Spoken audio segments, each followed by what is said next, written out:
안녕하십니까. 여러분의 투자를 성공으로 이끌어드릴 필승입니다. 오늘은 길고 긴 리플과 SEC의 소송 관련 내용을 오랜만에 한번 얘기해 보려고 해요.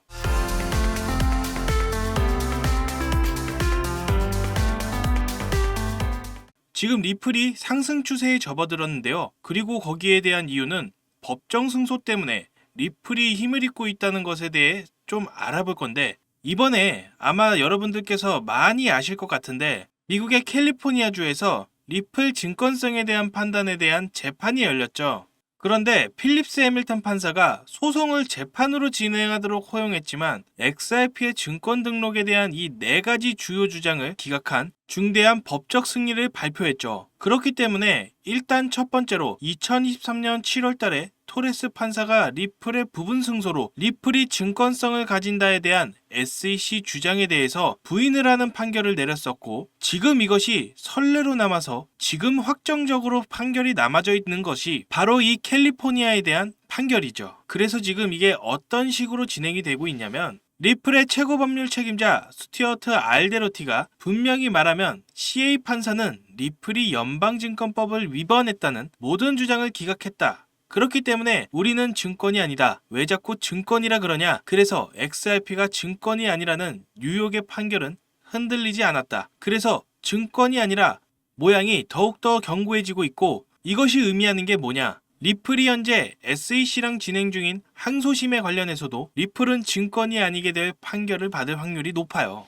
그렇기 때문에 지금 SEC가 취하고 있는 스탠스는 SEC와 리플 사이에 분명히 20억 달러의 벌금, 이게 하나로 따지면 거의 3조 원에 가까운 벌금을 2024년 3월 달에 요구를 했었지만 지금은 그 합의금에 대한 스탠스가 굉장히 대폭 할인되었다. 그리고 그 대폭적인 할인이 바로 SEC가 1억 달러로 합의를 볼 것이다라는 이 답변서가 제출되면서 거의 확실시 되고 있는 분위기죠. 그래서 당초 SEC가 요구했던 20억 달러에서 리플의 합의금이 1억 달러로 거의 20배 가까이 줄어들게 된다면 당연히 1억 달러 낼만 하죠. 그리고 이것이 의미하는 것 자체가 SEC에서도 현실 부정 비슷한 거랬지만 이제는 대세를 받아들이겠다는 스탠스로 접어들지 않았나, 이렇게 생각을 한번 해봅니다. 그리고 추가적으로 어떤 것들이 있을까요? 이번에 SEC에서 이더리움 ETF 승인하기 직전에 미국 SEC에서 이더리움에 대해서 이더리움 개발 컨센시스에 대해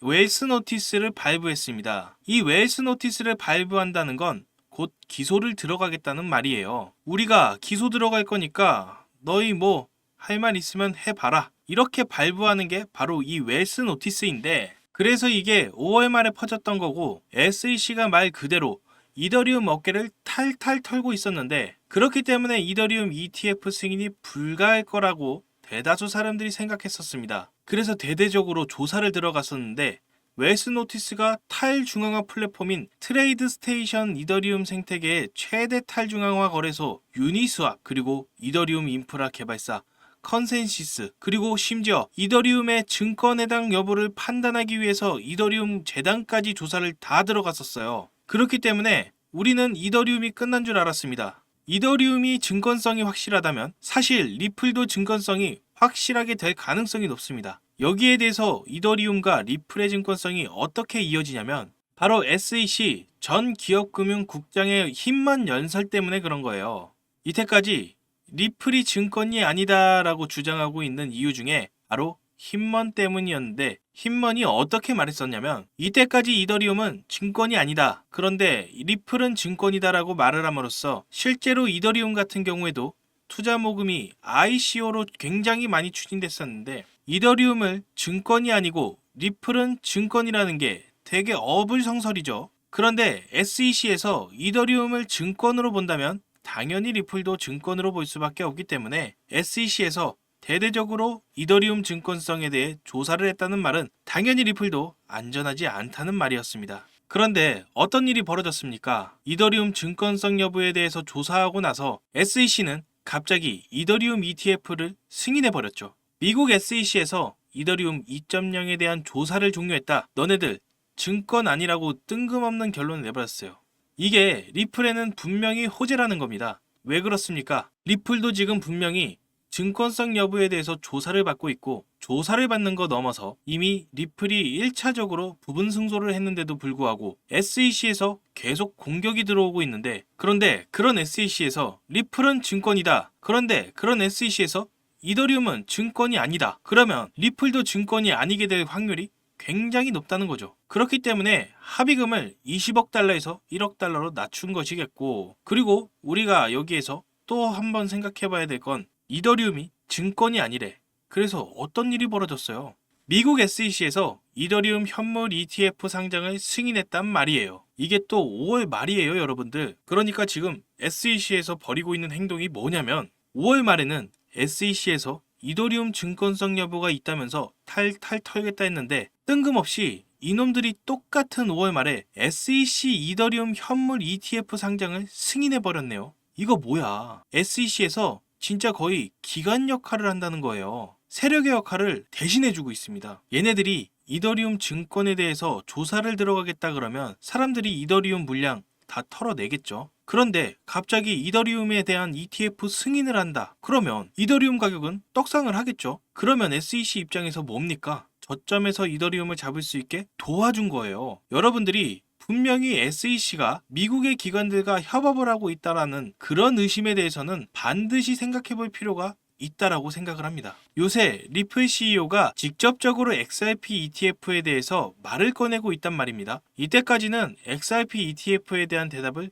회피해 왔었어요. 그런데 이제는 6월 달부터 XRP ETF가 나올 것이다. 대선 이후에 암호화폐 규제 진전이 가시화될 거다. 그리고 암호화폐 시장이 5조 달러를 향해 갈 건데 XRP ETF는 불가피하다.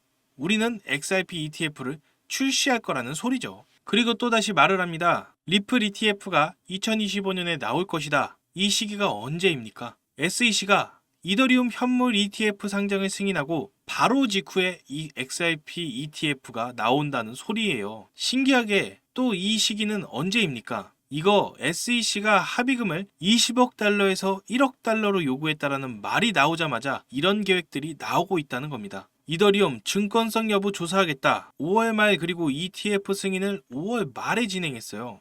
그리고 6월 초에는 이더리움 증권성 여부를 진행하지 않겠다. 이더리움은 증권이 아니라는 말을 6월 초에 했습니다. 자, 리플 뭐예요? 5월 말까지는 야 벌금 20억 달러 내. 그런데 또 SEC에서는 아니야. 6월 달에는 야 벌금 1억 달러 내. 그리고 나서 6월 초에 또 어떤 말이 나옵니까? XRP ETF에 대한 말이 지금 나오고 있어요. 이더리움과 리플에 대한 행보가 똑같아요. 그 중심에는 바로 이 SEC가 있고요. 이 SEC는요. 이더리움과 리플의 세력적인 역할을 해주고 있다는 점에 의심을 충분히 해볼 필요가 있습니다. 그런 입장에서 이 리플이 분명히 비상할 거라고 생각을 하고 있습니다.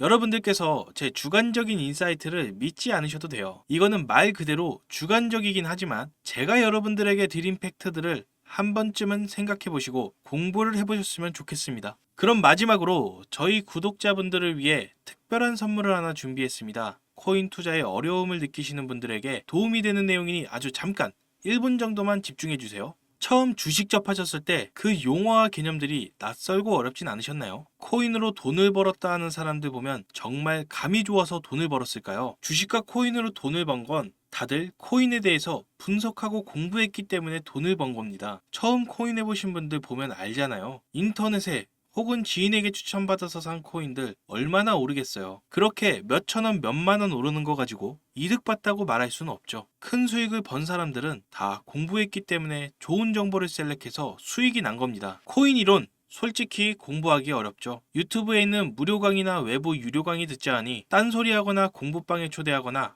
혹은 어려운 말만 많이 하죠. 제가 준비한 선물은 바로 코인에 대한 책입니다. 코인을 처음 시작할 때 배운 내용들이 하나하나 잘 정리된 책이에요. 현재 인터넷에서 판매되고 있는 책인데 제가 공부할 때 너무 도움이 되어서 저를 믿고 따라주시는 분들에게 선물해드리려고 해요. 저희 구독자분들의 투자에 조금이라도 도움이 되고 싶습니다. 지금 보이는 화면처럼 010-4351-1702 여기로 전략이라고 문자를 보내주시면 구독자인 것 확인되는 즉시 바로 책 배송해드리겠습니다. 제가 왜 사비까지 투자하면서 책을 보내주냐 하시는 분들에게 미리 답을 드리자면 저도 다 구독자분들의 마음을 알기 때문에 보내드리는 거예요. 홀더분들 오락가락하는 차트 보면서 싱숭생숭하시죠? 저도 그랬습니다. 잠깐의 하락세에도 불안하고 힘들었던 저를 알기 때문에 도와드리고 싶은 거예요. 한번 책 읽어보시면 제가 왜 선물하려고 하는지 아실 겁니다. 의지만 있다면 암호화폐 투자 전문가의 전략과 노하우를 쉽게 배워볼 수 있고요. 공부해보고 싶으신 분 010-4351-1702 이쪽으로